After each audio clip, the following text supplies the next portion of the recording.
మీ పిల్లలు మిమ్మల్ని ప్రశ్నలు అడుగుతూ ఉంటారా? మరి వాళ్ళు అడిగే ప్రశ్నకి మీకు సమాధానం తెలియనప్పుడు ఏదో ఒక సమాధానం చెప్పి దాటేస్తున్నారా? ఏదో ఒక రోజు మీ పిల్లలకి ఆ ప్రశ్నకి సమాధానం తెలిసినప్పుడు అదేంటి, దీనికి సమాధానం ఇదైతే మరి ఆ రోజు అమ్మ ఆ సమాధానం చెప్పిందేంటి?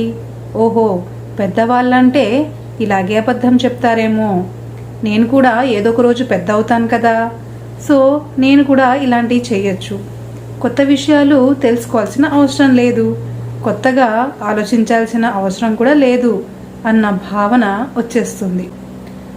మరి మీ పిల్లలు అడిగే ప్రశ్నకి సమాధానం తెలియనప్పుడు ఏం చేయాలి? ఈ విధంగా చెప్పండి, నాన్న ఈ ప్రశ్నకి నాకు కూడా సమాధానం తెలీదు, కానీ మనిద్దరం కలిసి ఈ ప్రశ్నకి సమాధానాన్ని వెతుకుదాం. ఈ విధంగా చెప్పినప్పుడు మీ పిల్లలు రీసెర్చ్ మైండ్ని డెవలప్ చేసుకుంటారు. తెలియని విషయాలు తెలుసుకోవడానికి మీరు మీ పిల్లలకి సహాయం చేసినప్పుడు ఆటోమేటిక్గా వాళ్ళు కూడా కొత్త విషయాలు నేర్చుకోవడానికి, తెలుసుకోవడానికి ఇష్టపడడం మొదలు పెడతారు.